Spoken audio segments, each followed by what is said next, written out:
ஆண்டவராகிய இயேசு கிறிஸ்துவின் விலையேறப்பெற்ற பரிசுத்தமுள்ள நாமத்தில் அன்பின் வாழ்த்துக்கள். இந்த காலையில் உங்களை சந்திப்பதில் மகிழ்ச்சி அடைகிறது. நான் உங்களுக்கு ஆசீர்வாதமாக இருப்பதாக. ஆண்டவன் நல்லவர். ஒரு பழைய பாடல் ஞாபகம் வருது. இயேசுவை போல அழகுள்ளோர் யாரும் இல்லை பூவினில், இதுவரை கண்டதில்லை காண்பதும் இல்லை. பூரண அழகுள்ளவரை பூவிலந்தன் வாழ்க்கையதில் நிறை போதும் வேறே வேண்டாம் எந்த நண்பர் இயேசுவை. மண்ணுக்காக மாணிக்கத்தை விட்டிட மாட்டேன், வெறும் மண்ணுக்காக மாணிக்கத்தை விட்டிட மாட்டேன். நல்ல கவனிங்க. எங்கிற பனி நேரம் ஒரு அழுக்கான துணியை அணிந்து கொண்டு வறுமையின் கோலத்தோடு கூட ஒரு சகோதரன் மிஸ்டர் பெட்ஸ் அவர் நடத்துகிற ஒரு இசைக்கருவிகள் இன்ஸ்ட்ருமெண்டல் விற்கிற ஒரு கடைக்குள் நுழைந்தார். அமெரிக்காவில் நடந்த சம்பவம். அங்கே போய் கேட்டால், ரொம்ப பசியாக இருக்கிறேன், இந்த வயலினை வச்சுட்டு, அது அழுக்கடைந்த ஒரு பழைய வயலின், இதை வச்சுட்டு எனக்கு பணம் கொடுங்களேன் அப்படின்னு. அவங்க சொன்னாங்க, இங்கேயே புதிய இன்ஸ்ட்ருமெண்ட் நிறைய இருக்குது, நிறைய வயலின்ஸ் இருக்குது, தேவையில்லை. ஆனால் உன்னை பார்த்தா பாவமாக இருக்குது, ஒரு $5 தரட்டுமா? வேணா $1 நமக்கு 80 ரூபா இருக்குமா? $5 8 40 400 ரூபா தான் கணக்கு. அவன் ரொம்ப சந்தோஷமா தேங்க்யூ அப்படின்னு வாங்கிட்டு போயிட்டாங்க. அதை வாங்கினவர் அதை வாசித்து பார்த்தா வெரி நைஸ், ரொம்ப அழகாக இருந்துச்சு. டார்ச் லைட் எடுத்து உள்ள அடிச்சு பார்த்தா அதில் என்ன போட்டிருந்து பாருங்க.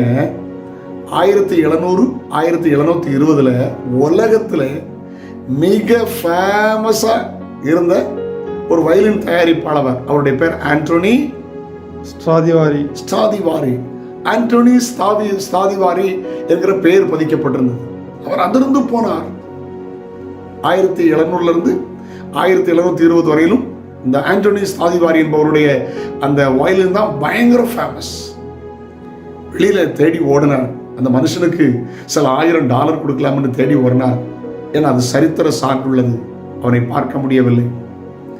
ஆனால் அந்த விற்பனை நான் அந்த புத்தகத்தில் வாசித்த போது, நீங்க $15 மில்லியன் US டாலருக்கு அது போச்சா. கிட்டத்தட்ட கணக்கு போட்டு பார்த்தா உங்களால் நம்ப முடிகிறதா, 125 கோடிக்கு மேல மதிப்புள்ள ஒரு பழையகால பொருளாக இன்றைக்கு இருக்கிறது. ஆனால் அற்ப இச்சைக்காக, அற்ப சாப்பாட்டுக்காக அதனுடைய வேல்யூ தெரியாம வித்துட்டு போயிட்டாங்க. ஹல்லேலூயா. பரிசுத்தம் விலையேறப்பட்டது, ரட்சிப்பு விலையேறப்பட்டது, ஆண்டவர் தந்த ஆவிக்குரிய வாழ்க்கை விலையேறப்பட்டது. அற்ப இச்சைகளுக்காக, அற்ப உலக காரியங்களுக்காக, மண்ணுக்காக இந்த மாணிக்கத்தை, அந்த இயேசுவை, ரட்சிப்பை, பரிசுத்தத்தை இழந்து போகாதிருங்கள். பைபிளில் ஏசாவை குறித்து விதமாக எழுதியிருக்கிறது. வாசிக்க கேட்கலாம். எபிரேயர் 12:16. ஒருவேளை போஜனத்துக்காக, ஒருவேளை சாப்பாட்டுக்காக, போஜனத்திற்காக தன் சேஷ்ட புத்திர பாகத்தை விற்று போட்ட.